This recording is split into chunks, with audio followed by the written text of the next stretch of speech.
worried that the U.S. won't be able to support Israel financially if the House continues to not have a speaker? Well, the House needs to have a speaker. I mean, this is just chaos under the Republican mismanagement of the House of Representatives.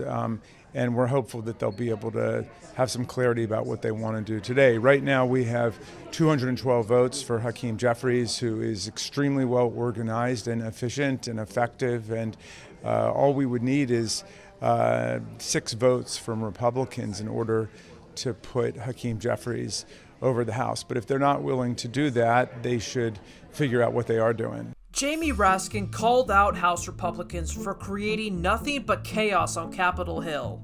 The GOP has cycled through multiple speaker candidates with members deciding to play games instead of doing their jobs. There are people in there that are honorably trying to get to the right place, and then there are people in there, as you know, that like to go on the TV and are not necessarily negotiating for anything other than TV time. How does that make you guys look?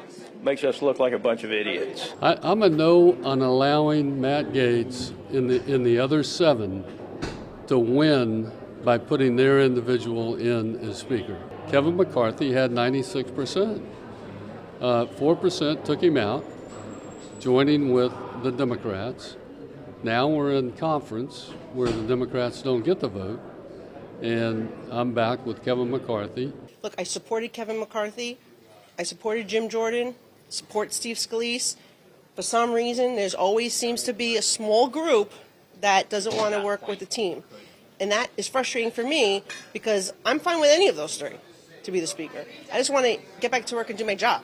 I think everything's at a gridlock. It's a waste of time continuing to go in there behind closed doors. I support Jim Jordan. He is a fighter. He's a conservative. And he also upholds the same policies that President Trump has, America First, and that's what Republican voters all over the country support. I just share with my colleagues that I'm withdrawing my name as a candidate for the Speaker designee. But there's some folks that really need to look in the mirror over the next couple of days and decide, are we going to get it back on track? Are they going to try to pursue their own agenda? You can't do both. And the worst clown among them might be George Santos, who's feeling the walls close in around him after prosecutors unveiled a fresh set of federal charges, including conspiracy and wire fraud. Yeah, it's never Scalise. At this point, we're going to have to find someone else in leadership that comes forward that's going to be a compromise candidate. But as for me, it's never for Scalise. No, it's not because he didn't call me. It's because if you're in leadership, there's 222 members of your party, 221 now.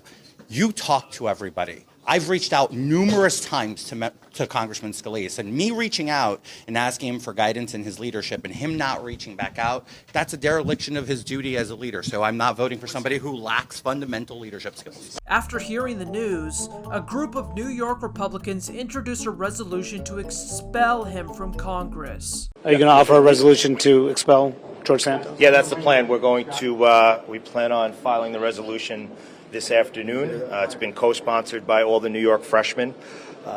We just feel that enough's enough. Obviously, a couple months back, the suggestion was made because there wasn't a 2/3 vote in order to remove him from the House of Representatives to send it to ethics.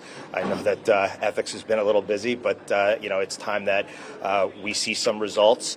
And after the latest indictment, I think it's clear that he's not fit to serve in the House of Representatives.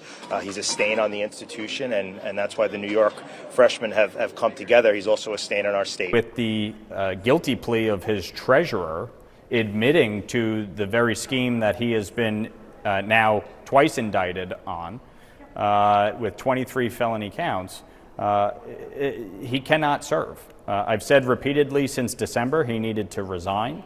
I believe that, and in the absence of his resignation, the time to act is now. I mean, it's just it's clear with his treasurer's guilty plea what occurred, and as far as I'm concerned, he should not be a member of Congress.